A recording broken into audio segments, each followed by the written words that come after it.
umukuru w'igihugu yagiranye ikiganiro n'itangazamakuru cyagarutse ku ngingo nyinshi cyane zitandukanye.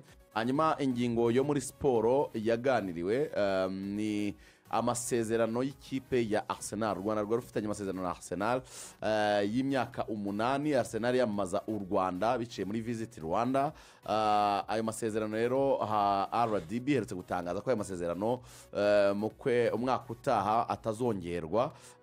Umukuru w'igihugu rero yabisobanuye, hari abagiye babihuza n'impamvu za politike, ariko we yasobanuye ko rwose amasezerano ikizatuma adakomeza n'ubundi ari amasezerano muri business. Hari ingingo zitumvikanweho mu byari bikubiye muri aya masezerano.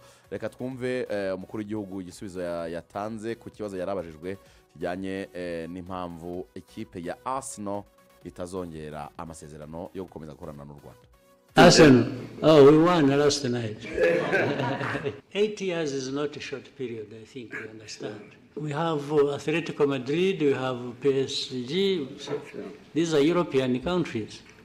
They are based in European countries. So that can't be the issue. But the issue is when maybe sometimes...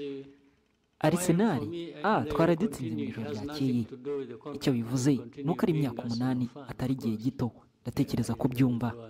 Gusa turacyafite Atletico Madrid, dufite Paris Saint-Germain, kandi ari mu bihugu by'Uburayi, namwe mu makipe meza mu bihugu byo ku mugabane w'Uburayi. Ibyo rero ntago byakabaye ikibazo. Ariko ikibazo ni igihe gishobora kuba rimwe na rimwe.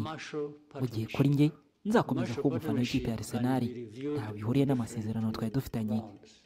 Nzajya njya kureba imikino yayo rimwe na rimwe ngire muri stade mu gihe nzajya mba mfite umwanya. Because it was being negotiated every year. It has to be negotiated every season. I mean, not every year. We agree, let's say we negotiate it like today. Maybe it goes 2 years or 3 years. And then you have another one, whatever period people have agreed. It could be renewal every year. Ariko ubufatanye nka buriya twageranye mu myaka 8 ni ubufatanye bw'ubucuruzi. Ubufatanye bw'ubucuruzi bwareberwa mu ngingo zitandukanye. Uruhande rumwe rwagira icyo ruvuga kuko byaganirwagaho buri mwaka. Buri uko mwaka utangiye hari ubwo twaganiraga, nubwo bitabaga buri mwaka. Hari ubwo twumvikanaga ngo reka tuganire uyu munsi, cyangwa se bikaba mu myaka 2, cyangwa se bikaba n'3, ubundi hakaza undi mwaka, cyangwa se bigaterwa n'ibyo abantu bumvikanye. Byarashobokaga ko yari kongerwa buri mwaka, cyangwa se buri myaka 2, cyangwa se n'3. Can we adjust it like that? So in fact, particularly this one, there was a negotiation that went on. There are adjustments to be made in the contract. And our people and theirs disagreed on a particular thing and said, no, we can't... Rero impamvu yo kongera ubufatanye kwari kureba izindi ngingo nshya zisaba ibintu bitandukanye kuri buri ruhande. Ndangije ndavuga nti oya, ngendeye ku bunararibonye bwanjye mu byari mu masezerano yaherukaga, ntago twari twabonye byinshi twifuzaga muri kariya gace. Ni ntago mwari mukwiye kwishyurwa byinshi. N'urundi ruhande narwo rwashoboraga kuvuga nk'ibyo. Ntihari bikwiye guhindukamo. Rero ubu ngubu ibiganiro byari bigikomeje. Hari ibyari bikwiye guhindukamo mu masezerano. Rero abantu bacu n'ababo hari ibyo batumvikanyeho, bati ntabwo twari dukwiye kugira ibi dukurikije ibyo mudusaba. Bageraho ntibumvikana cyane, bati mwashaka undi mufatanyabikorwa uzahaza ibyo mwifuza niba mudashaka ibyo tubasaba. Rero nibyo byabaye. You remember, even now I don't think they have stopped. You remember DRC went to UK and was repeatedly there complaining about our partnership with... Ndabizi ko hari aho mihuriza na politiki. Ndabyibuka nanone mukwiye kwiga byinshi mu byo tumaze kunyuramo. Urabyibuka gusa n'ubu ntabwo byari byahagarara. Urabyibuka Repubulika Iharanira Demokarasi ya Kongo ijya mu Bwongereza bakabisubiramo kenshi cyane binubira ubufatanye bwacu na Arsenal, bavuga ngo oya, ntabwo mukwiye gukorana ibintu nka biriya n'igihugu gikora ibintu nka biriya.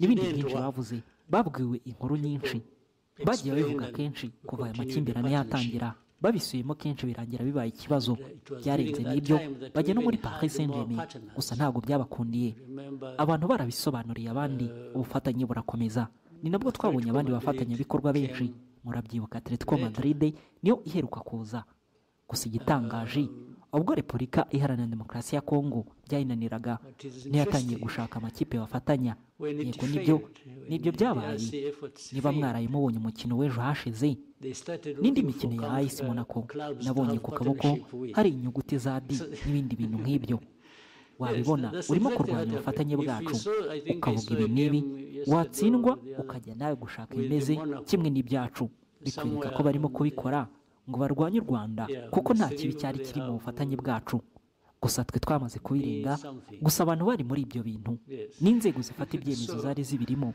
bari abafana ba Tottenham wahita ubyumva ko bashakaga kwangiza ibintu rero ibyo ni byo byabaye when you fail you go looking for the similar thing so which shows really they were doing it just to malice Rwanda, not because there was anything wrong with this partnership.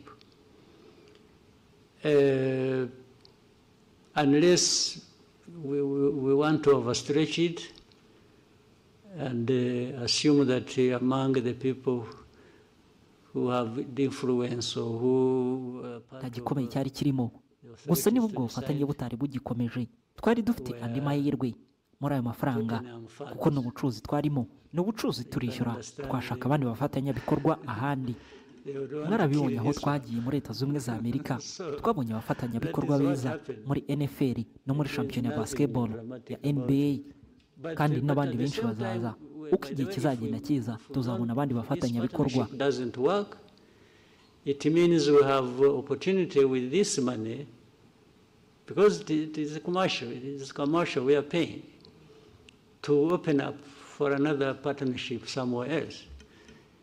You've seen how we've been even going to, as far as the United States, we are having beautiful partnerships with NFL, with NBA, and more will come. By the time we realize, we are into many other partnerships.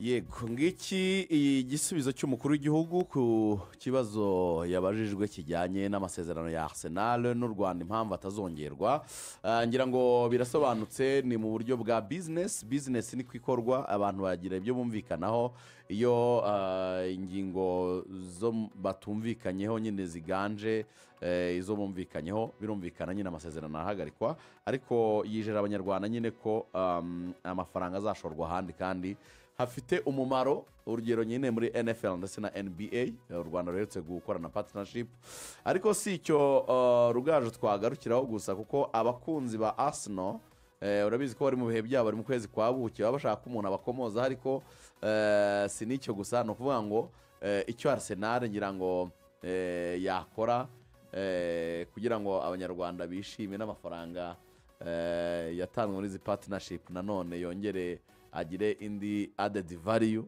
nuko Arsenal yatwara igikombe cya shampiyona cy'umwaka ngira ngo noneho byarushaho kuba byiza cyane Visit Rwanda nyine teru igikombe cya shampiyona ngira ngo ku bakunzi ba Arsenal byabaryohera n'abandi bakunda u Rwanda yego icyumvikana cyo ni ibintu bidakwiye rwose kugora abantu duhereye ku cy'umukuru w'igihugu yavuze business nyine ni business kandi imyaka 8 wakoranye n'umuntu iba ari imyaka myiza nta kibazo rero twanabivuze n'ubushize cyo kubibonamo ku bandi bavuga ngo urabona ngo buriya ngo ni external pressure ngo twatsinzwe urugamba rwa politike ngo lobbying ngo ya Kongo iyo biza kuba lobbying ya Kongo amasezerano ari kuba cancelled atarangiye so ariko amasezerano ageze ku musozo twese turabizi aho wakoraga mbere niho ugikorara ese kuki wahavuye amasezerano yararangiye mu mahoro murabyemeranya urahindura ntacyo bitwaye rwose so kuba abantu none kikwereka ko ayo masezerano koko azanarangira tukabona gutandukana na Arsenal nuko habaye umwanya wo kunegusiya amashya. Icyo ni ikikwereka ko icyo cyitwa external pressure cyo gishyire ku ruhande nta cyari gihari. Kandi buriya hari ikintu abantu batamenya, buriya hari akantu abantu bashobora kuba batararebye. Hari umuntu ukubwira ngo no, ngo Arsenal ngo pressure ya Congo ngo yarakoze ngo u Rwanda ruratsindwa, kandi ikipe n'ubundi tuzajya muri Amerika nayo nyirayo ari Kroenke nyiri Arsenal. Ibyo byo rwose ni urwenya, it doesn't make sense. Ikipe dufite muri Amerika ni ya Kroenke, sibyo? None se if the owner nyiri Arsenal ariwe nyiri iyo kipe tugiyemo muri Amerika, umbwira ute ko twaba twaratsinzwe na Congo icyo kintu mu Bwongereza none akacyemera muri Amerika? Kandi he's the same person owns amakipe abiri. Byo ntago ari byo rwose. Birumvikana ko no guhindura business, so u Rwanda rushobora kubireba rukavuga ruti muri Amerika hari population nini, miliyoni zirenga 340 z'abaturage bafite pouvoir d'achat, bafite ubushobozi bwo kugura ibijyanye n'icyo tugiye gucuruza n'ubukerarugendo. Twagize isoko ry'abanyaburayi, twagize isoko ry'abakunda umupira w'amaguru, restaurant n'abandi bantu bakora ibindi. Ariko n'iry'umupira w'amaguru ntago twarevuyeho. Still hari Paris Saint-Germain, hari Atletico Madrid, ziracyafite ukuntu zisunika muri Espagne no mu Faransa u Rwanda. So nta kibazo kikwiye kubibamo mu buryo bwo kuvuga ngo hari aho twatsinzwe ntaho twatsinzwe. Ibintu byagenze neza kandi cyane. So nje navuga ko dukwiye gushimira Arsenal pe. Arsenal kuko rero twakoranye deal bwa mbere yaradufashije tubanza tubona ko bishoboka cyane.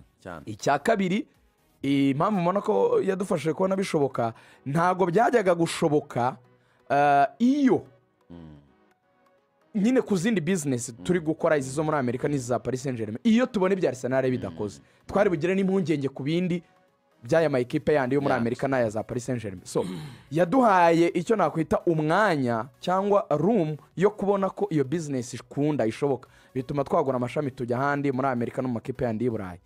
Ikindi mu bintu abantu bamenya muri business, abantu basura u Rwanda cyane kurusha abandi n'Abanyamerika.